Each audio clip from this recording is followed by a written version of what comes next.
Hello dear viewers, today our topic is digestive system. जिंदा जानदारों को खाने की ज़रूरत क्यों पड़ती है? खुशबूदार खानों की स्मेल से मुंह में पानी क्यों आ जाता है? एथलीट्स रेस शुरू करने से पहले ग्लूकोज सॉल्यूशन क्यों पीते हैं? वो कौन से अज़ू हैं जो खाना डाइजेस्ट कराने में सपोर्ट करते हैं? डाइजेशन एक ऐसा प्रोसेस है जिसमें फूड की ब्रेकडाउन होती है छोटो मालिक्यूल के अंदर या डिफ्यूजिबल मालिक्यूल्स में, तो उसे हम डाइजेशन कहते हैं। हमें ग़िज़ा की ज़रूरत क्यों पड़ती है? खाने की ज़रूरत पड़ती है क्योंकि खाना मुश्तमिल होता है ग़िज़ा के पार्टिकल्स पर, मुश्तमिल होता है नाइट्रेंट्स पर, मुश्तमिल होता है। नाइट्रेंट से हमें एनर्जी मिलती है जो हम यूज़ करते हैं अपने सर्वाइवल के लिए, लाइक मूवमेंट के लिए, ग्रोथ के लिए और मेंटेन गुड हेल्थ, अपनी हेल्थ को मेंटेन रखने के लिए हमें ग़िज़ा की ज़रूरत होती है और वो ग़िज़ायत हमें फूड से मिलती है। उसलिए जो है वो खाना इंतहाई ज़रूरी है ह्यूमन बॉडी के लिए। डाइजेशन दो अक़साम की होती है। एक फ़िज़िकल डाइजेशन हम उस डाइजेशन को कहते हैं जिसमें break down of food into smaller piece, खाने को छोटे पीसेस में ब्रेक डाउन करने को हम फिज़िकल डाइजेशन कहते हैं। केमिकल डाइजेशन है जिसमें से एंजाइम्स जो हैं वो खाने को छोटे मॉलिक्यूल्स में कन्वर्ट कर देते हैं। अब हम बात करते हैं step of digestion. There are 5 steps of ingestion. खाना जब मुंह में खाते हैं तो उसे हम इंजेस्शन कहते हैं। खाने के बड़े मॉलिक्यूल को छोटे मॉलिक्यूल्स में तोड़ने को हम डाइजेशन कहते हैं। एब्जॉर्प्शन मीन्स कि खाने का डिफ्यूजिबल फॉर्म में या मॉलिक्यूल के फॉर्म में जो है वो एब्जॉर्ब हो जाना, जैसे ब्लड स्ट्रीम या एलिमेंट्री कैनाल के ज़रिए वो ब्लड तक पहुंच सके, ब्लड स्ट्रीम तक पहुंच सके।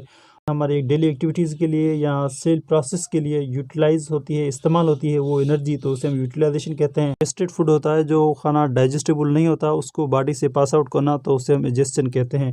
2 group of organs compose the digestive system. एक को हम एलिमेंट्री कैनाल कहते हैं and second known as accessory digestive.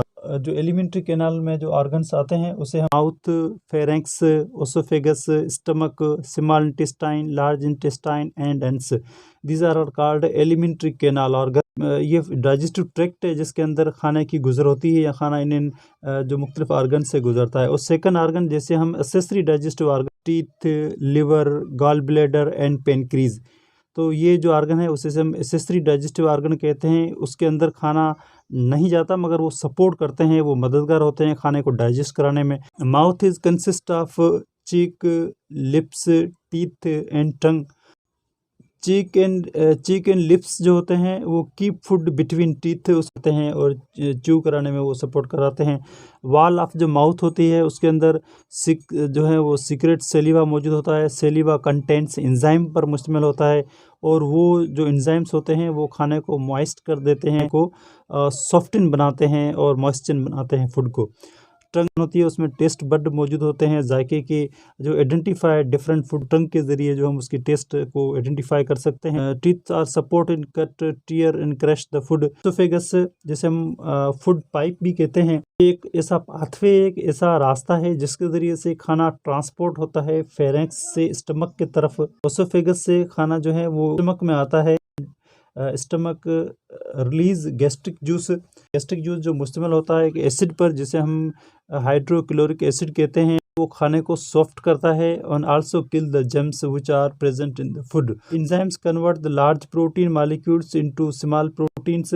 Gastric juice start the chemical digestion of the protein. जो प्रोटीन को लार्ज मॉलिक्यूल होते हैं उसको एंजाइम्स जो है वो छोटे मॉलिक्यूल्स के अंदर जो है वो तोड़ते हैं। स्मॉल इंटेस्टाइन जो है वो 6 मीटर लेंथ में होता है, वो 6 मीटर के लेंथ तक ये मौजूद होता है। ये खाना जो चाइम के सूरत में मौजूद होता है इंटर द स्मॉल इंटेस्टाइन, वो चाइम के सूरत में जो फॉर्म के में जो खाना मौजूद होता है वो स्मॉल इंटेस्टाइन के अंदर आता है और वो receive bile from the liver and pancreatic juice from the pancreas. वहाँ से उसे जो है वो लिवर से जो बाइल में और पेनक्रेटिक जूस जो पेनक्रीज से निकलता है वो भी उसे वो जो है वो मिलती है।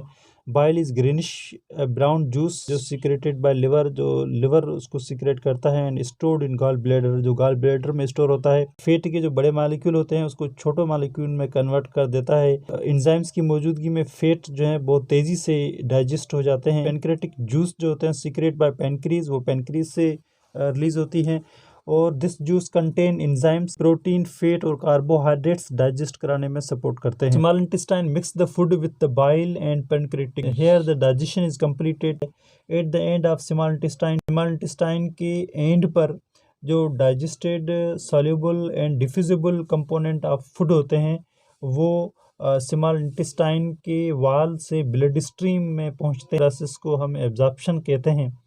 Absorption only occurs in small intestine, ये सिर्फ स्मॉल इंटेस्टाइन में ही जो एब्जॉर्प्शन का प्रोसेस होता है।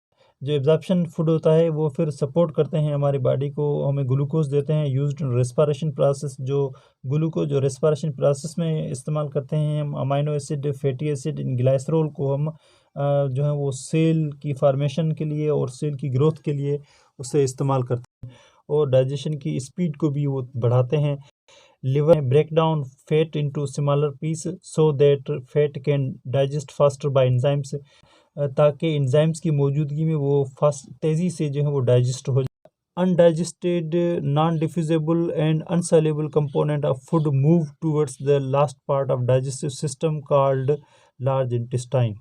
वो खाना जो डाइजेस्ट नहीं हो सकता है और नॉन डिफ्यूजिबल और अनसॉल्युबल कंपोनेंट ऑफ फूड जो लार्ज इंटेस्टाइन के अंदर वाटर और मिनरल जो हैं वो एब्जॉर्ब होते हैं with the help of some friendly bacteria. Non diffusible जो कंपोनेंट ऑफ फूड के होते हैं वो रेक्टम की तरफ उसको धकेला जाता है। यहाँ पर जो अनडाइजेस्टेड फूड होता है वो फेसेस में कन्वर्ट हो जाता है which remove from the body by an opening called anus. Digestive tract का जो रिदम है वो अगर स्लो हो जाए तो उसे हम कंस्टिपेशन कहते हैं और अगर वो तेज़ हो जाए तो उसे हम डायरिया कहते हैं।